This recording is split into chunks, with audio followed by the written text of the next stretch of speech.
I am a 33 years old female. And I found out that my ex-husband 37 male was cheating on me when I was 7 months pregnant with our son. I got a divorce and we share custody of our 3-year-old son. My ex-husband's girlfriend tried to get involved in my parenting several times. She even commented on my son's name, implying that we should agree on a name we all want, not just what I wanted, and tried to dictate what he should and shouldn't have. As a result, she started throwing stuff of his that I paid for myself. Honestly, it's frustrating because I'm barely getting by with the money I have and cannot afford to buy replacement for all the stuff she throws but my ex-husband says it's her house and she gets to decide what can and can't enter. I made a crochet blanket for my son with his name on it. This blanket is special to me, and the tools I used to be able to make it cost me money. Not to mention the time and effort it took to get it down. I sent my son to stay with his dad days ago, and he wanted to take the blanket with him to sleep with it. I don't know exactly what happened, but when I came to pick him up, he told me his dad's girlfriend took it away from him and threw it out, leaving him with no blanket to sleep with at night as punishment for him for not accepting the one she offered. I was furious. I called his dad, but he hung up on me. I sent him a text explaining the situation, but he texted back telling me that I should stop the drama and go look for a job if I have so much free time on my hand, instead of picking on his girlfriend. I felt frustrated. I visited his family, who are good to me, and told them about what their son's girlfriend did. Now it's worth mentioning that she's been working hard for their approval and to get on their good side. They were shocked to know about what she did. They all flipped out on her and started calling her out.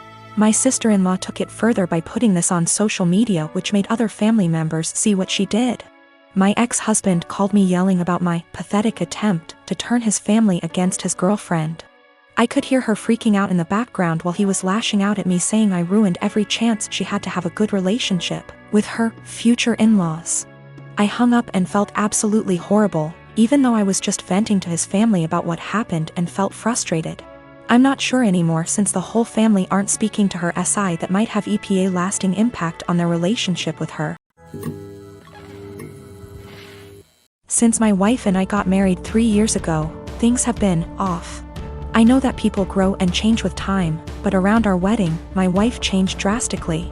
She bleached her dark brown hair blonde right before the ceremony, and I honestly thought I was in the wrong church for a split second when she came down the aisle.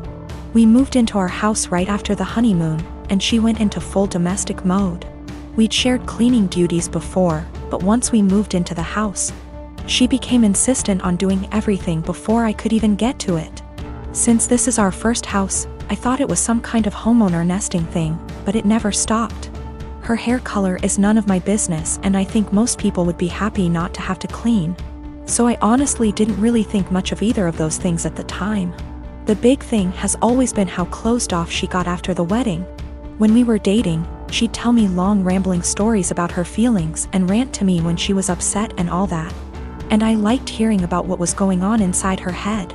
After the wedding, that stopped pretty abruptly. If I ask her how her day is, she will only ever tell me that it was fine or super.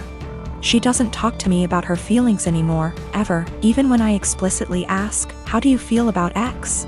She also stopped telling me about anything important that happened to her. About a year after we got married, her grandfather died. Did she tell me she'd lost her grandfather? No. She told me that she had to go to a conference for work on the other side of the country, which I thought nothing of. On the second day she was gone, her older brother texted me to tell me that my in-laws had really missed seeing me at the funeral. When I called her to ask why in the ever-loving hell she didn't tell me, and then lied about it, all she would say was, "I didn't want to trouble you. You have a lot on your plate." After that, she went on a couple of spontaneous family trips. She's really close to her family, so the first time she said she was going camping with her brother at their alma mater. I didn't think a lot of it other than to be slightly disappointed and confused that I wasn't invited, because her brother's cool and the three of us go camping together a lot. But the second time, I started hearing alarm bells. I'd like to say I'm a more secure man, but after the second spontaneous family trip, my wheels started spinning and I started to think that maybe she was cheating. This was a weird insecurity in the back of my mind for a while, since she wasn't showing any other big signs of cheating. She wasn't guarded about her phone and hadn't changed her routine / appearance. A few weeks ago, she told me she was pregnant. I was over the moon about it until I asked her how many weeks along she was, and she nonchalantly said about 12 or 13. She'd been pregnant for like 3 months before she even bothered to tell me. She's not really showing at all, and she doesn't usually drink, so I had been completely in the bloody dark. I honestly hadn't even suspected. That was kind of it for me. I was sure she was cheating, and that it wasn't my kid. I thought there was no possible way that a woman would keep her pregnancy a secret from her husband for 3 months. So I snooped. Yes, I know I was wrong, but I wanted proof that she'd been having an affair before I moved out. One of my best buddies from college is a divorce attorney, and when I asked him what I should do, he sent me the info for a key logger. I installed it on my wife's laptop and was prepared for the worst. Now, I feel like what I found is somehow worse than her cheating. I didn't find any steamy messages, but I found out that she keeps a diary in a Word document that she writes in every day. I know I should have just stopped once I knew she wasn't cheating, but once I saw my name in her diary, I couldn't stop. I read all of it. All 7 separate documents, going back to way before we'd even met. Turns out she's not cheating. She's depressed, hates herself, and has absolutely no trust in me. All of the stuff I've been confused and bothered by has some kind of sad, self-loathing explanation.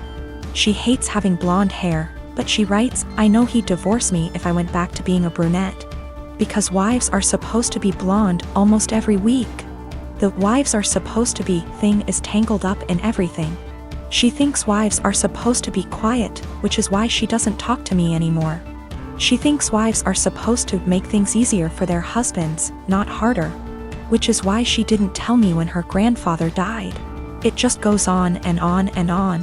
She didn't tell me when she got a huge promotion and a raise because he'd leave me in a heartbeat if he knew I made more money than he does.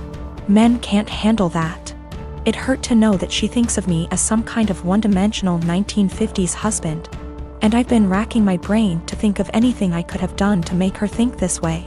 What I can't handle is that she'd lied about the big stuff. I honestly don't know if I can forgive her for not telling me about the miscarriages. The spontaneous family trips were actually her miscarrying 2 of our children, one at 5 weeks, the other at about 10.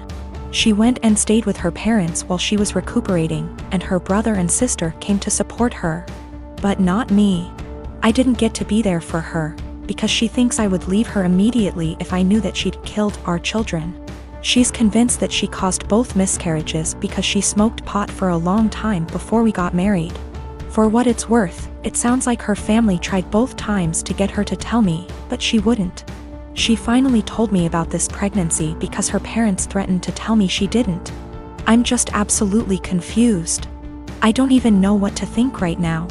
I'm just so baffled because everything she says about me in her diary is insanely nice. She goes on for pages and pages about how much she loves me and how she thinks I'm her soulmate and how she would do anything for me. I just can't understand why she thinks that I would leave her. Knowing that she's spent the last 3 years walking on eggshells around me, convinced that I would leave her at the drop of a hat is just so confusing and awful. I feel like our marriage is some kind of lie. The woman I thought was self-confident and ready to take on the world is actually full of self-loathing and really, really depressed. I don't know her at all. She's been suffering silently with depression long before we met. She has no faith in me, no trust. She thinks that every hug and kiss I give her and every I love you I say is a lie. I just don't know what to do. She obviously needs serious help, but I don't know how to get it for her. I can't tell her that I read her diary. If she has zero trust in me now, I can't even imagine what she'd think if she knew if I read 6 years worth of her private thoughts. I feel like I need to get my in-laws on board somehow, but I don't know what to say to them. I know I can't ignore this, but I feel like any move is the wrong move. My brother and I do not get on. When we were younger, he'd go out of his way to make my life a living hell. To my parents' credit, they did tell him off for it when they caught him, but they both worked long hours and didn't have the energy to deal with our arguments. This continued into adulthood. He was salty that he failed his college course the first time around. There was a bad argument in our family a while ago, and it all started because I refused to decorate my brother's living room. I won't go into too much detail, but he wanted a pretty hefty discount. I said no, and he threw a tantrum. Instead of being a grown-up and talking to me, he decided to hook up with my toxic ex-girlfriend and the mother of my child. I can't go into a lot of detail about what she was like, but she was not a nice person. She never really bonded with our son when he was born, and I was left to do everything by myself. She eventually walked out on us and refused to have any contact with our son. She'll post on Facebook now and then about her beautiful baby boy to get sympathy votes, but that's about it. I have been a single dad for almost 3 years now, and I absolutely adore my son, but it hurts to think that one day he might question why his mom didn't want anything to do with him. How am I supposed to explain that to him? Anyway, it bothered me when my brother told me they'd hooked up together. It hurt even more when he started dating her. It had taken me so long to get over what she did to me and my child, and now my own brother was bringing her back into my life. Yesterday we had a family video call. Parents are high risk and we're not taking any chances. When my brother decided to announce that he and my ex were expecting, I just froze. I didn't know what to do or think. I could feel myself starting to cry a little bit, and it got a bit harder to breathe. Eventually, I decided to just congratulate them and then made up some lie about needing to put my son down for a nap and left. I received a bunch of messages from my brother and his GF telling me that I stole their thunder. After I left, my parents and some other family members started worrying if I was okay, and not really focusing on their news. My uncle told me that I should have just been a man and stuck it out instead of making excuses to get out of it. After all, it was expected that our kids would be raised around each other. I feel like maybe I shouldn't have left the call, but at the same time it would have been worse if I'd stayed and had a full-blown panic attack in front of everyone. Some of the family members are split and have argued that I won't be able to avoid my brother and his family forever, but others believe I was in the right to leave that situation. I don't know what to think. My parents aren't happy, but they don't have the energy to deal with all the hassle my brother would cause. They actually cut him off for a little while when he started dating my ex, but he phoned them constantly and, again, can't go into much detail, but he said he'd do something not so good. They keep him at arm's length, but I have told them not to cut contact because of me. If they want to cut contact on their own accord, then that's fine, but I do not want to be the reason that they have to deal with his tantrums. The rest of the family, for the most part, weren't happy about it but accepted it, or pretended to. When they started getting a bit more serious, my uncle, who told me to be a man, thought it was funny. That's just the kind of person he is. Not for my sake, but for the sake of my son. I don't want to put him through all that. My sister and her husband have been struggling with infertility since they got married 12 years ago. They've tried absolutely everything, from medical to spiritual, but unfortunately, nothing works. Now that she's approaching late 30s, they're starting to look into adoption, but it's also been a slow going. Since their financial condition isn't exactly stable from multiple rounds of fertility treatments they went through, I can only imagine the struggle, and I sympathize with her. But the stress this situation is bringing her and her husband honestly puts a strain on our relationship. My husband and I lost our best friends, Mason and his wife, Kate, 2 weeks ago in a horrible car accident. They left behind their son Pete, who isn't even 2 yet. It was so sudden and so heart-wrenching. We're still grieving, which lowers out contact with a lot of people, including my sister and Bil. Our main concern right now is ourselves and Pete, whose custody has come to us because we're both his godparents, actively engaged in Pete's life since his birth. And because Mason and Kate have neither left a will nor have immediate living relatives who can take him in, we've decided to adopt Pete as soon as we can stomach the process. My husband and I never planned on having kids, and even if we did, this is absolutely not the way we want to go about it. The situation is far from ideal, but we're starting the adoption process yesterday, for Pete's safety if nothing else. We broke the news to our extended families and friends, letting them know that my husband and I won't be very available for a little longer because of this. I know my sister and brother-in-law will have something to say about this.